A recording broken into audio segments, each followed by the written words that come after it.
Buka Alkitab kita sama-sama. Hari ini kita masih melanjutkan pembahasan kita tentang 33 bukti kesetiaan Tuhan dalam hidup kita. Sama-sama bilang sama saya, kesetiaan Tuhan saya sungguh sangat terbukti. Sekali lagi, sama-sama bilang sama saya, kesetiaan Tuhan saya sungguh sangat terbukti. Berarti hari ini sudah 28 kali, 28 hari Minggu kita ucapkan kesetiaan Tuhan saya sungguh sangat terbukti. Saya mau ini betul-betul tertanam dalam roh kita. Karena hidup ini bisa ada banyak tantangan. Hidup ini bisa banyak hal-hal yang menyakitkan dan mengecewakan. Tetapi satu yang kita tidak boleh lupa. Tuhan saya setia. Kepalkan tangan kanan kita sama-sama bilang Tuhan saya setia. Berikan tepuk tangan yang meriah buat Tuhan. Ini yang kita mau belajar hari ini, dan dalam pembahasan ke-27 dia memulihkan yang sudah dirusak. Selalu saya katakan every sins bring damage. Setiap dosa membawa kehancuran. Yang setuju sama saya katakan setiap dosa membawa kehancuran. Kita buang dalam pikiran kita bahwa dosa itu nikmat awalnya. Ya kan ada banyak orang yang dosa itu nikmat, dosa itu indah, dosa itu menyenangkan awalnya. Tapi dosa itu merusak. Dosa itu menghancurkan. Dosa itu membuat hidup kita terpuruk, dan dosa itu akan membuat hidup kita dipermalukan. Yang setuju bilang gini,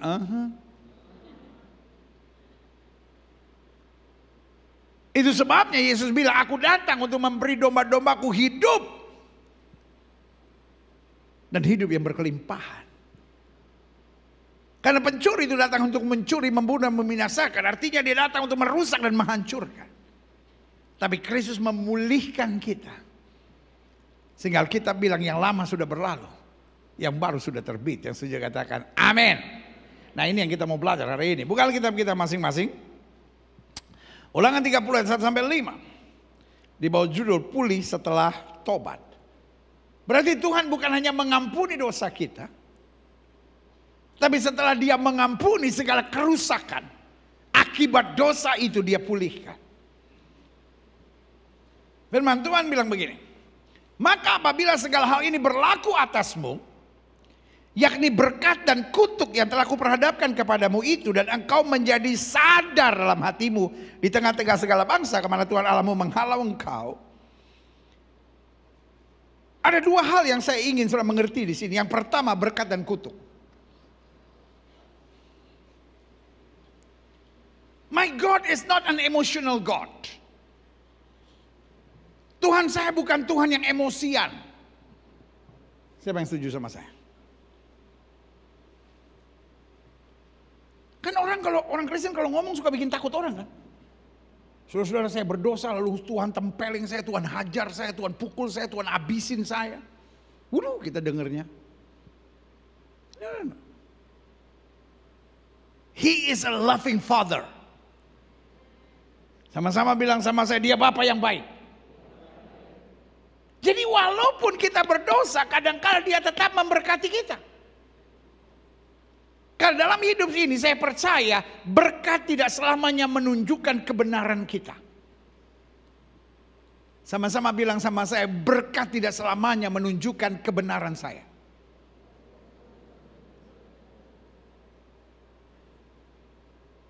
Ada nggak orang yang melayani Tuhan sungguh-sungguh tapi hidupnya susah? Hello? Ada nggak orang yang melayani Tuhan tulus sungguh-sungguh tapi hidupnya susah?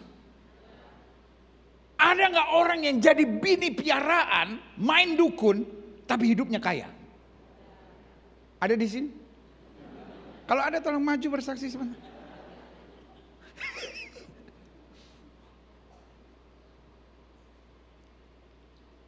Pendeta, saya walaupun hidup dalam dosa pendeta, tapi saya masih ingat firman Tuhan. Saya walaupun jadi istri piaraan pendeta, tapi saya tetap cari yang anak Tuhan loh.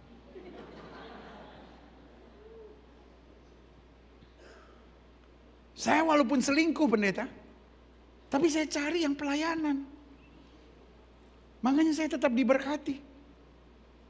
Karena wanita ini terus saya support supaya dia terus bisa melayani. Jadi kami terus didoakan oleh pendetanya walaupun dosa saya banyak. Tapi Tuhan tetap memberkati. Darah Yesus. Oh Tuhan. Dosa lu. Saya walaupun melakukan hubungan seks sebelum nikah pendeta. Tapi saya tetap berdoa pendeta. Dan puji Tuhan udah 3 tahun belum hamil-hamil. Tuhan jaga.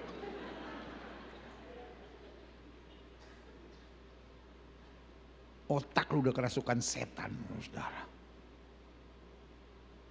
Ada banyak orang pikir selama Tuhan masih berkati saya berarti hidup saya masih benar.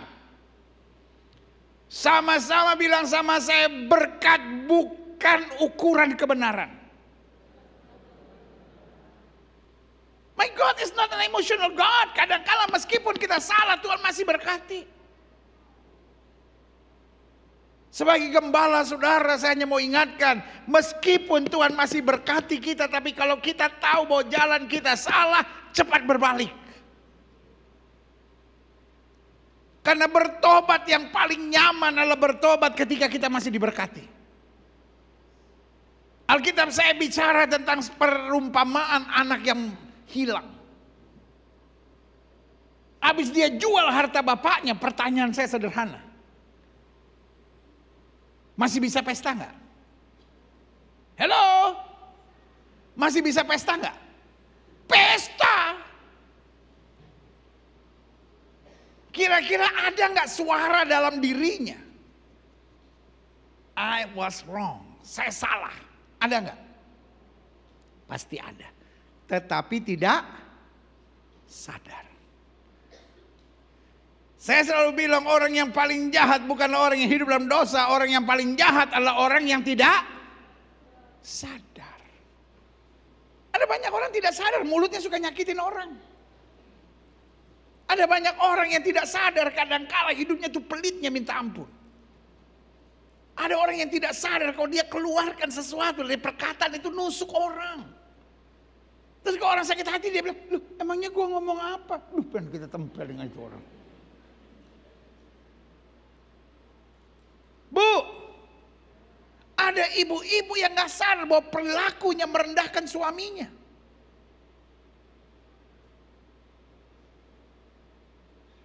Kek, manggut kek.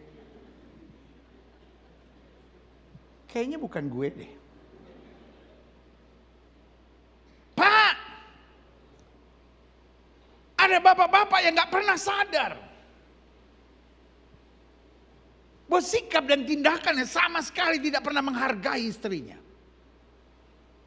Yang paling bahaya orang yang tidak sadar. Dia pikir wajar. Saya melakukan hubungan seks sebelum nikah normal pendeta. Gak usah disinggung-singgung, sindir-sindir. Udah biasa. Pendetanya aja agak sedikit kurang modern.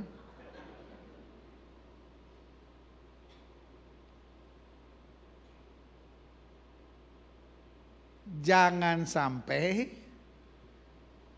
kutuk menimpa saudara baru sadar. Ada rumah tangga berkelahi terus anak-anaknya gak nyaman di rumah dan dia gak sadar. Dia pikir wajar-wajar aja. Terus anakmu mesti mati karena narkoba dulu baru engkau sadar Pak. Anak tuh tidak pernah minta dilahirkan Pak. Bu, dewasa sedikit berpikir kenapa anak tidak pernah minta dilahirkan. Jangan sebentar-sebentar. Mama tuh ya mengandung kamu 9 bulan. Mama tidak pernah taruh di kulkas. Tidak pernah taruh di meja. Tidak pernah taruh di lemari. Mama bawa kemana-mana. Hei. Kalau anakmu jawab, Ma aku tidak pernah minta dilahirkan. Mama aja berdua papa yang senang-senangan. Kalau anak tidak pernah minta dilahirkan, jangan biarkan dia tinggal di neraka di muka bumi ini. Kadangkala kita udah banyak bikin kacau tapi tetap tidak sadar. Saya berdoa dalam ibadah yang luar biasa di hari Minggu ini. Minimal roh Tuhan mengingatkan kita untuk sadar. Sama-sama bilang sama saya, Hanya orang yang dijamah Roh Kudus yang bisa sabar. Dan hanya orang yang dijamah Roh Kudus yang kemudian bisa sadar. Sama-sama bilang, hanya orang yang dijamah Roh Kudus yang bisa sadar. Siapa yang rindu sadar hari ini? Bilang sama sebelah saudara, sadar ya. Bilang sama orang yang baru ngomong sama saudara, nggak usah ngajarin gue, lu juga sadar. Karena ayat selanjutnya bilang begini. Dan apa bilang kau berbalik kepada Tuhan Allahmu, orang yang gak sadar akan ngotot. Orang yang gak sadar akan berpikir, memang gue begini mau diapain. Tapi orang yang sadar akan berbalik. Dan mendengarkan suaranya sesuai dengan segala yang kuperintahkan kepadamu pada hari ini. Baik engkau maupun anak-anakmu dengan segenap hatimu dan dengan segenap apa? Jiwamu. Ayat yang ketiga. Maka Tuhan Allahmu, haleluya. Sama-sama bilang sama saya, sadar gak pernah merugikan. Ngotot, tidak mau berubah, hanya membuat hidupmu makin hari makin tertekan. Yang setuju sama saya katakan, saya memilih untuk sadar. Karena ayat yang ketiga bilang orang yang sadar dan berbalik, maka Tuhan Allahmu akan memulihkan keadaanmu. Akan menyayangi engkau. Ia akan mengumpulkan kau kembali dari segala bangsa kemana Tuhan Allahmu telah menyerahkan kau. Perhatikan. Meskipun kelihatannya hal-hal yang mustahil karena sudah terjadi kehancuran akibat dosa. Ayat 4 bilang, sekalipun orang-orang yang terhalau daripadamu ada di ujung langit, dari sana pun Tuhan Allahmu akan mengumpulkan kau kembali, dan dari sana pun Ia akan mengambil engkau. Orang yang berbalik dari dosanya selalu berpikir semuanya sudah hancur. Semuanya sudah kacau. Tapi saya tetap percaya Allah saya ahli dalam mengerjakan hal-hal yang sudah tidak masuk akal. Bahkan Alkitab bilang apa yang mata tidak pernah lihat, apa yang telinga tidak pernah dengar, apa yang tidak pernah timbul di pikiran, Tuhan dapat mengerjakannya luar biasa. Berikan tepuk tangan yang meriah buat Tuhan. Ayat 5. Tuhan Allah akan membawa engkau masuk ke negeri yang sudah dimiliki nenek moyangmu. Dan engkau pun akan memilikinya pula. Ia akan berbuat baik kepadamu. Dan membuat engkau banyak melebihi nenek moyangmu. Klik. 2 Tawari 7 ayat 13-14. Bila mana aku menutup langit. Atau terjemahan aslinya bilang begini. Bila mana aku terpaksa harus menutup langit. Jadi gini. Tuhan selalu mau memberkati kita. Amin. Tetapi kadangkala dalam tanda petik Allah harus menutup langit. Secara terpaksa. Karena meskipun Tuhan sudah memberkati kita, kita gak sadar. Dan Alkitab dengan tegas berkata bukan kematian orang fasik yang dikendakinya, tapi pertobatannya. God will keep bless us. Meskipun kita salah.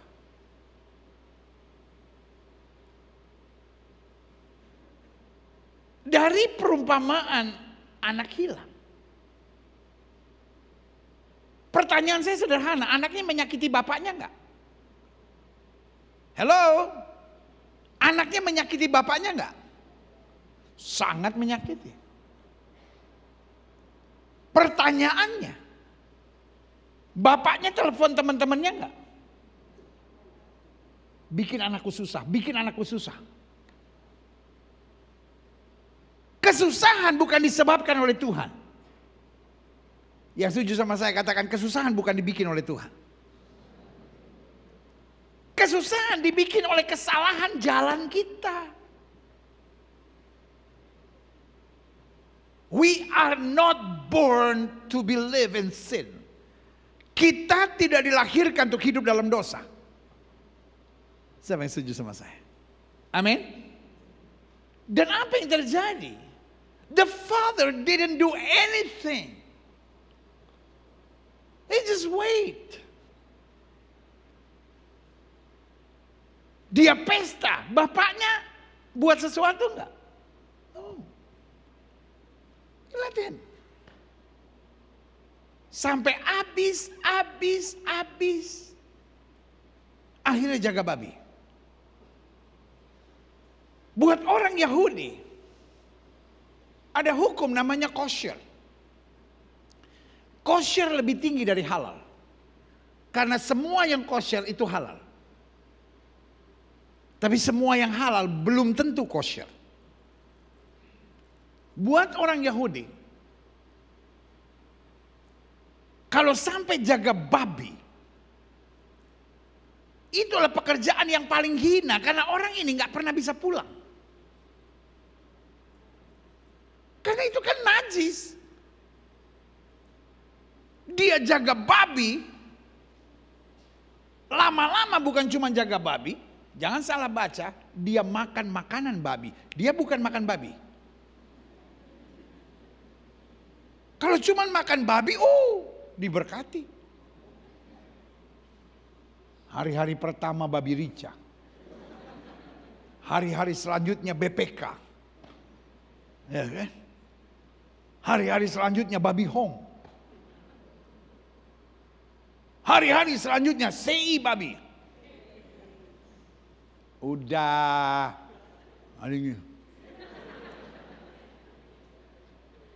Nanti aja habis ibadah. Habis itu Brenebon pakai kaki babi. Oh Tuhan Yesus. Nasi panas mana nasi panas?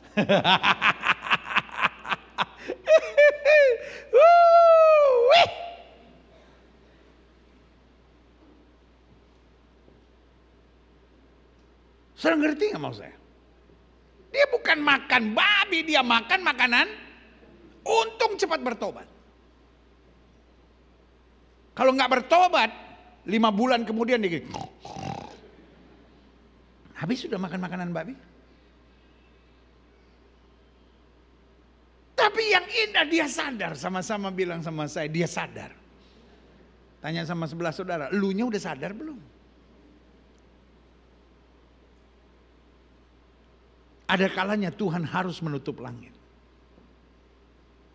Dan kalau kita masih nggak sadar, ayat selanjutnya bilang apa?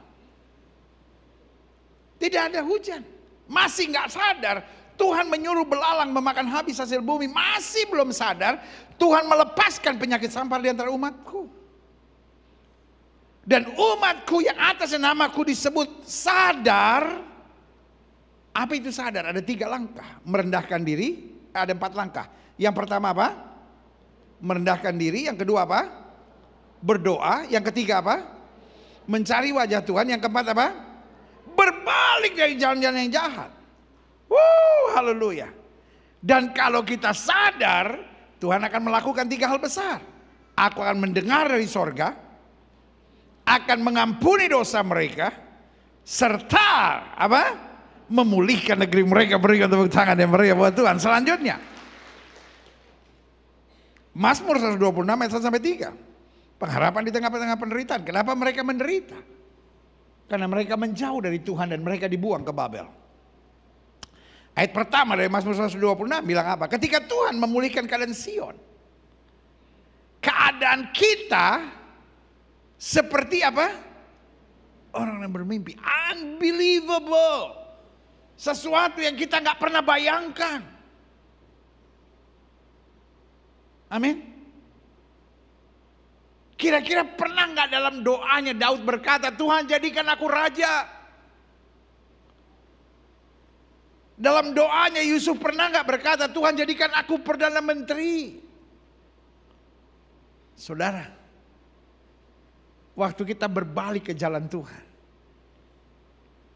Tuhan ahli mengerjakan hal-hal yang dahsyat dan luar biasa.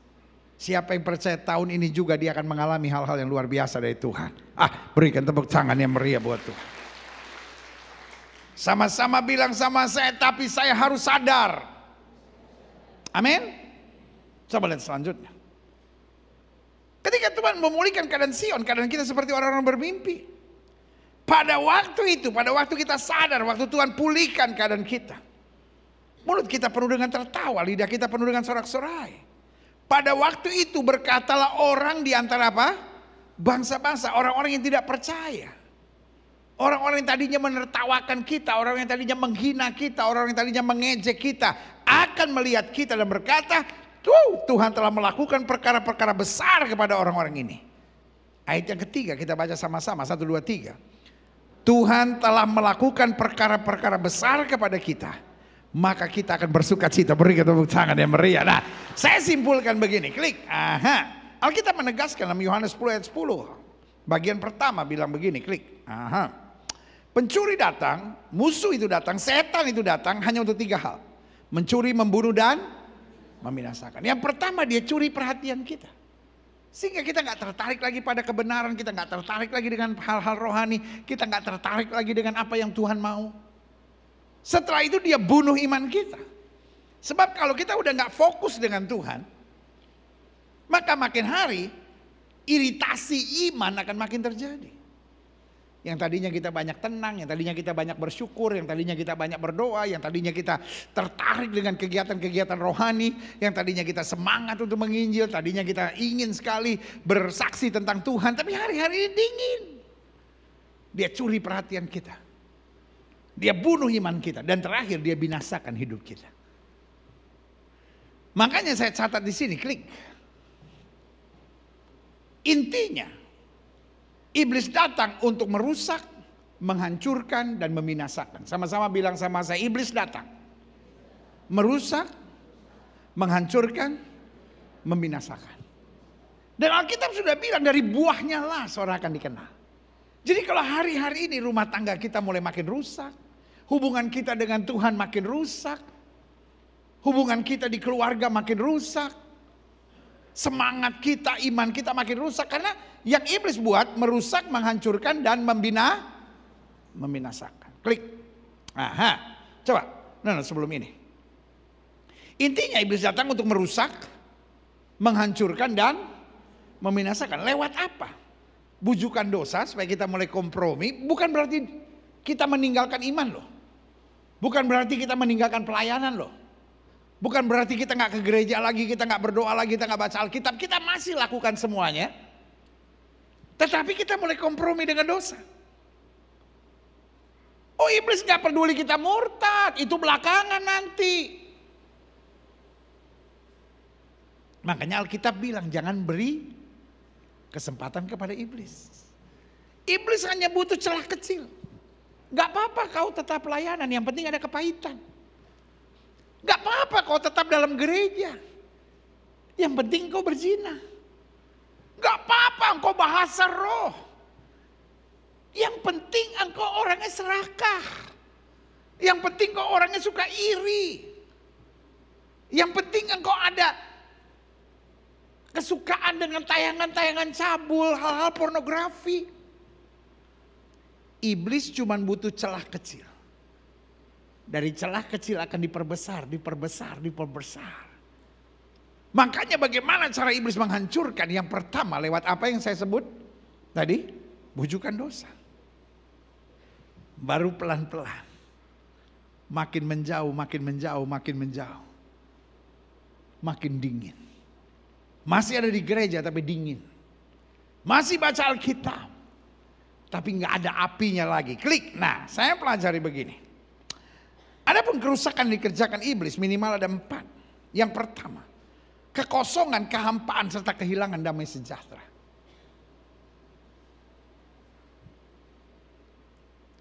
Saul adalah orang yang dipilih Tuhan. Tapi Alkitab bilang rohku sudah undur daripadanya.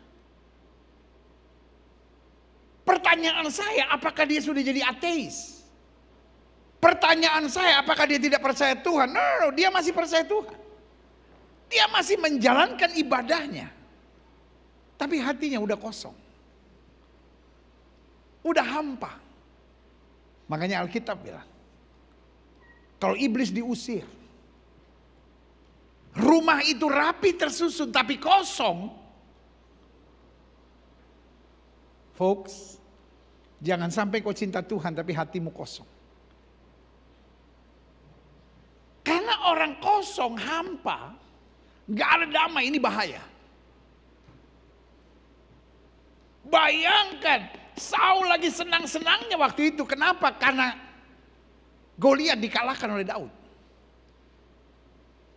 Tapi orang kalau hatinya kosong, pikirannya suka negatif-negatif gitu.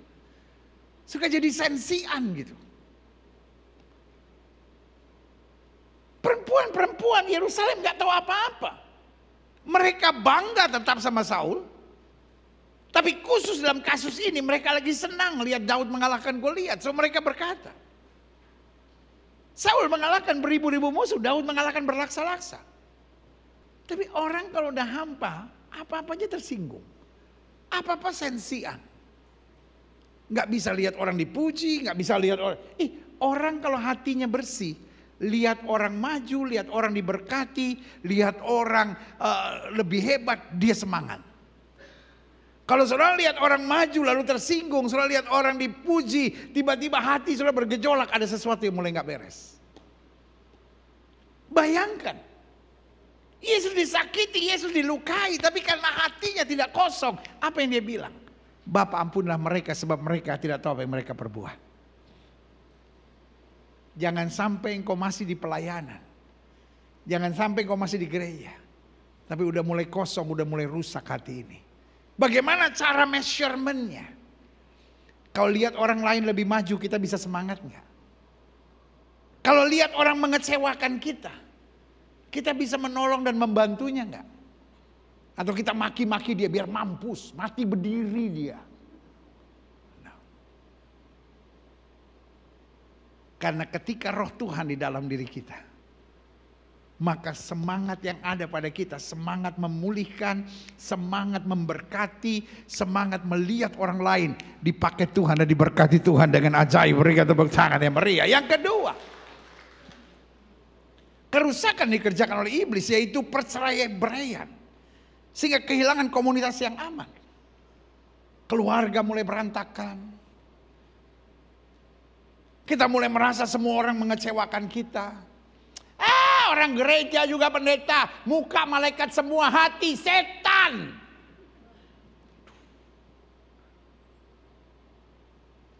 Dalam hidup ini, saya percaya there is no angel walking on earth. Dalam hidup ini saya percaya tidak ada malaikat berjalan di muka bumi. Tapi saya juga percaya there is no devil walking on earth. Artinya yang masih injek tanah nggak ada malaikat, nggak ada setan. Karena malaikat dan setan terbang-terbang. Mungkin kalau setan ngesot-ngesot. I don't know. Tapi yang pasti nggak ada malaikat, nggak ada setan yang injek tanah. Artinya setiap manusia normal. Ada kekurangan, tapi ada kelebihan. Ada kelemahan, tapi ada kekuatan. Kenapa kita kecewa? Karena kita terlalu banyak fokus pada kekurangan. Pak, seberapapun banyak kekurangan istrimu, dia tetap wanita terbaik yang Tuhan sediakan bagimu. Dia punya terlalu banyak kelebihan. Bu, seberapa banyaknya pun kekurangan suamimu, dia tetap pria yang terbaik yang Tuhan sediakan bagimu. Terlalu banyak kelebihan yang ada pada dia. Amin. Cuman persoalannya kemana fokus saudara? Orang kalau sudah rusak yang dia lihat hanya kekurangan. Karena memang iblis mau mendatangkan perceraian. Yang ketiga, kerusakan dikerjakan iblis, kehilangan pemikiran yang sehat dan bertanggung jawab. Sehingga kita jadi orang yang nekat. Pemikiran kita ya udah sera-sera, whatever will be lah, apa yang mau terjadilah. Saya udah gak kuat pendeta, bercerai. Anak kayak begitu ngapain diurus? Pendeta tantangan belum, saya malas pelayanan. Saudaraku yang kasih dalam Tuhan. Dalam hidup ini saya percaya hasil urusan Tuhan. Tugas kita itu menabur. Dan Tuhan jamin. Orang yang menabur dengan air mata akan menuai dengan sorak-sorai. Alkitab saya jamin jerih payah saya dalam Tuhan tidak sia-sia. Yang penting saya jalankan tanggung jawab saya. Saya tidak punya hak untuk bertanya, Tuhan kenapa saya belum melihat mujizat? Saya tidak punya hak untuk bertanya, Tuhan kenapa saya sudah berjuang saya tidak melihat hasil. Alkitab berkata Paulus menyiram, Apolos menanam, aku menanam, Apolos menyiram. Tuhan yang menumbuhkan. Sama-sama bilang sama saya, hasil urusan Tuhan. Bukan urusan lu. Kenapa kita kecewa? Karena kita sibuk nungguin hasilnya. Kenapa hasilnya begini? Kenapa hasilnya begini? Hasil bukan urusan saya. Yang setuju sama saya katakan hasil bukan urusan saya. Urusan saya menabur. Urusan saya berjuang. Tuhan yang melakukan hal-hal yang dahsyat dan luar biasa. Haleluya. Selanjutnya, kerusakan dikerjakan oleh iblis. Sehingga saya membenarkan semua yang saya ingini dan semua yang saya sukai. Wah, ini parah. Kalau saya senang LGBT,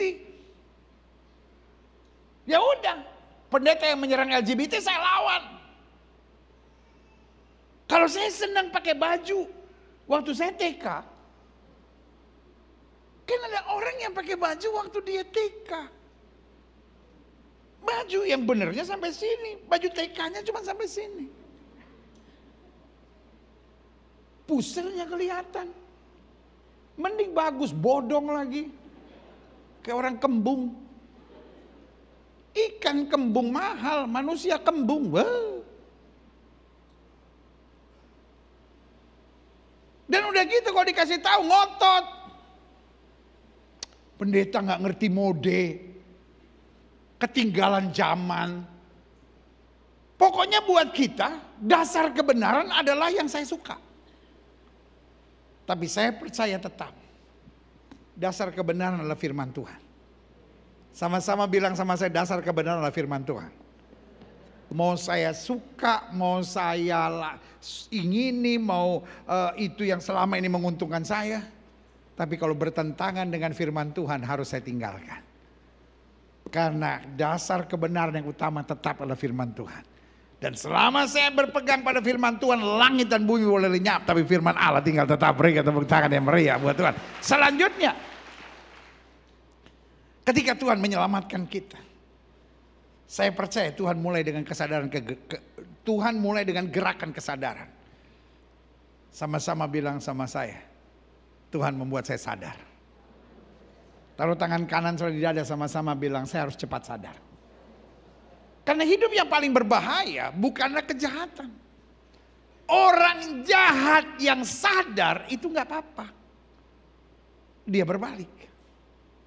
Tapi repotnya kalau kita nggak sadar, makin lama makin parah. Walaupun mulainya hanya bohong. Ya pendeta, saya sih nggak berzina, saya sih nggak nyembah berhala, saya sih tetap ke gereja. Cuman ya kekurangan saya cuman ya suka bohong-bohong dikit. Ya sedikit demi sedikit lama-lama jadi bukan bukit, jadi penyakit, saudara ya kan. Nah ketika Tuhan menyelamatkan kita, Tuhan mulai dengan gerakan sadar. Satu, sadar ketidakberesan. Saya ini anak Tuhan, masa khawatir. Saya ini anak Tuhan, tapi masa mulutnya jahat. Saya anak Tuhan, masa terus saya nuntut semua orang. Saya anak Tuhan, masa kerjaan saya menghakimi orang. Saya anak Tuhan, masa saya nggak jujur. Saya anak Tuhan, masa saya pacaran sama suami orang. Saya anak Tuhan, masa hidup saya nggak benar. Saya anak Tuhan, masa saya minum mabuk dan judi. Saya anak Tuhan, masa pacaran saya nggak benar. Nah, mulai dari sadar ketidakberesan. Kok saya apa-apa emosi ya? Kok saya apa-apa nyimpan dendam ya? Ini sadar ketidakberesan. Yang kedua, setelah sadar ketidakberesan, sadar bahwa Tuhan itu baik. Bukan sadar, wah nanti saya dibuang ke neraka, nanti saya dihajar Tuhan, nanti saya dibuat miskin sama Tuhan, nanti saya dibuat menderita. No. Orang yang bertobat karena takut biasanya nggak lama. Saya dulu selingkuh pendeta, tapi sekarang saya udah nggak pernah selingkuh lagi. Wah puji Tuhan, kapan Pak mulainya? Satu kali ketahuan istri saya pegang pisau, sekali lagi lu selingkuh, gue gorok leher lu. Waduh, setiap kali saya lihat cewek begitu saya ingat leher saya. Waduh Tuhan. Waduh. Ada ibu-ibu yang ketawa sambil manggut-manggut, jangan-jangan dia pelakunya itu. Lain kali jangan begitu. Ya kan Alkitab bilang pendeta, kalau matamu menyesatkan kamu, cungkil, buang ke neraka. Saya melakukan firman. Saya colok aja mata suami saya. Tadinya saya mau cungkil. Tapi saya masih punya belas kasihan dari Tuhan. Saya cuma colok. Sampai suami saya 3 bulan pakai kain kasang. Waduh, gawat. Hari ini saya cuma mau bilang sama saudara. Pertobatan yang sejati kalau kita sadar Tuhan itu baik. Amin. Waktu kita sadar ini gak beres. Saya punya Tuhan yang baik. Dia kasih kekuatan buat saya. Dia berikan rohnya. Supaya saya bangkit dan melihat anugerahnya luar biasa. Berikan tepuk tangan yang meriah. Yang kedua. Ketika Tuhan menyelamatkan kita, Tuhan mulai dengan gerakan kesadaran. 1, sadar ketidakberesan. 2, sadar bahwa Tuhan baik. Yang ketiga, sadar bahwa semua yang kita sedang hidupi tidak memberi jaminan hari depan. Yang bisa memberi jaminan hari depan adalah ketika kita hidup dalam kebenaran. Dunia dengan tawarannya bisa berubah. Tapi apa yang Tuhan sediakan buat kita makin hari makin dahsyat. Yang setuju sama saya katakan makin hari makin dahsyat. Selanjutnya saya pelajari. Sadar tidak beres. Sadar bahwa Tuhan itu baik. Sadar semua yang kita hidupi tidak memberi jaminan hari depan kita. Sadar bahwa kita harus berbalik dari jalan-jalan kita. Mungkin jalan kita ini enak, mungkin jalan kita menguntungkan tapi ujungnya maut. Dan waktu kita berbalik, awalnya berat. Awalnya tekanan. Awalnya air mata. Tapi ujungnya mahkota kemuliaan Tuhan sediakan buat kita. Berikan tepuk tangan yang meriah. Terakhir saya simpulkan, klik. Ketika kita berbalik, Tuhan bukan hanya menerima, mengampuni serta melupakan. Namun Dia juga, yang setuju sama saya katakan, saya dipulihkan Tuhan. Apa yang Dia pulihkan? Ada 4 hal dahsyat. 1, pikiran, perasaan serta hati yang telah dirusak oleh semua tawaran dunia. Sehingga mulai hari ini kita tenang. Makanya Paulus bilang apa? Biarlah kita memiliki pikiran dan perasaan seperti yang terdapat dalam Kristus Yesus. Sehingga kita dapat berkata, sekarang aku hidup tapi bukan lagi aku yang hidup, tapi Kristus yang hidup dalam aku. Ketika kita disakiti, ketika kita dilukai, ketika kita menghadapi tantangan, kita cuma berkata, Tuhan yang memberi, Tuhan yang mengambil, terpujilah nama Tuhan. Amin. Pertanyaannya, kita gampang tertekan lagi enggak? Atau sebaliknya, kita selalu dipenuhi dengan semangat untuk melakukan yang terbaik buat Tuhan. Yang kedua, apa yang Dia pulihkan? Kerusakan yang ditimbulkan oleh perbuatan dosa. Every sin bring damage. Setiap dosa dia membawa kehancuran. Waktu Tuhan pulihkan, Paulus bilang apa? Apa yang dulu kuanggap kebanggaan, apa yang dulu kuanggap kesenangan, apa yang dulu kuanggap keuntungan, sekarang kuanggap rugi. Karena pengenalan akan Yesus Kristus Tuhanku jauh melebihi semuanya. Ada banyak orang yang gak habis pikir. Kok ada orang yang bisa berdoa sampai 1 jam? Apa yang dia ngomong sama Tuhan? Saya 3 menit aja bosen. Tuhan, kan Kau tahu segala sesuatunya. Tuhan lihat sendiri semuanya. Amin. Itu doa atau scan? God, this is my heart. Please scan it. You know everything. Amen. Itu bukan doa, itu namanya scan. Cinta membuat kita selalu ingin dekat. Amin. Makanya paling senang lihat orang pacaran. Apa aja dia ketawa. Pokoknya kalau lihat orang telepon, orang pacaran apa aja. Kamu lagi di mana? Kamu lagi di mana? Lucunya apa coba?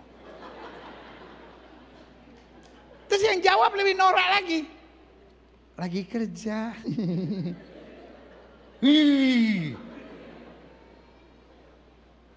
Itu orang pacaran begitu. Lagi ngapain sayang? Ini lagi siap-siap mau makan. Kita bisa emosi ngeliatnya. Lebih seru ngeliat orang yang udah 15 tahun nikah. Kalau telepon-teleponan. Mau lagi gimana? Ya ngapain sih telepon-teleponan? Ya mau makan. Ya.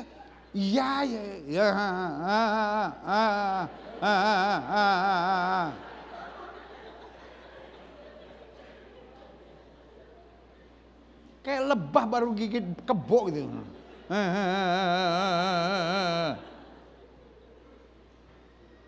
Terus orang kalau pacaran yang paling seru kalau apa? Kalau mau tutup telepon. Bisa 15 menit. Udah ya. Iya aku kerja lagi ya. Terus kamu ngapain? Iya. Iya. Oke, bye. Bye. Kamu dong yang tutup, kamu aja.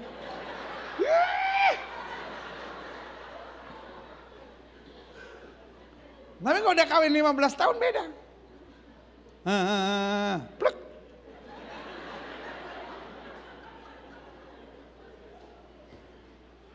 Jangankan istrinya, Telkomsel aja kaget. Telkomsel belum selesai. Plek. Kenapa ketawa? Begitu ya? Habis saya coba sama suami saya. Sayang kamu yang tutup.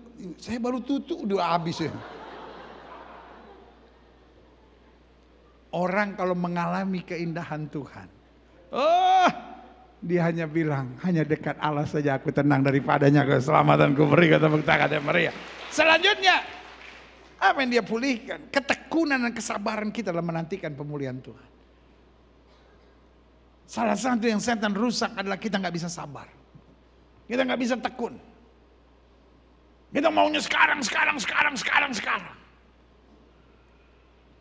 Tetapi waktu Tuhan pulihkan kita nggak pusing soal hasilnya. Saya lakukan bagian saya.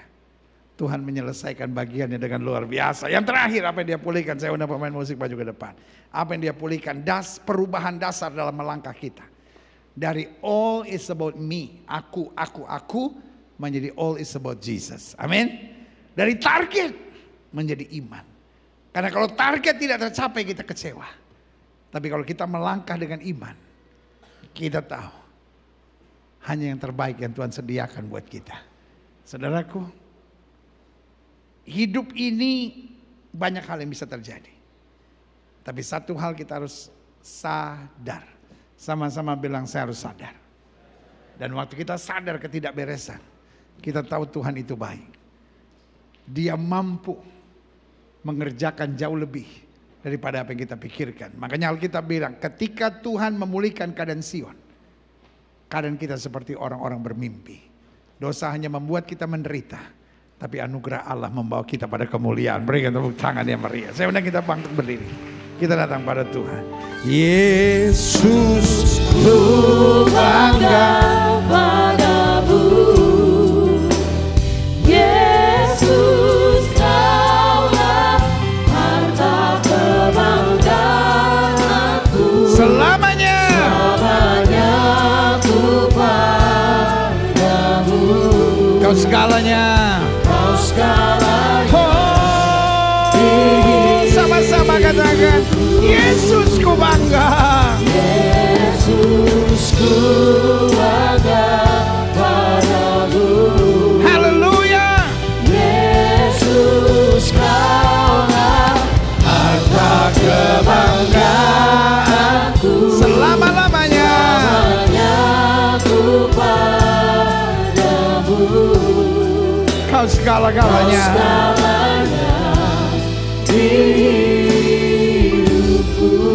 Musik main dengan sangat lembut. Setiap mata terpejam, setiap kepala tertunduk.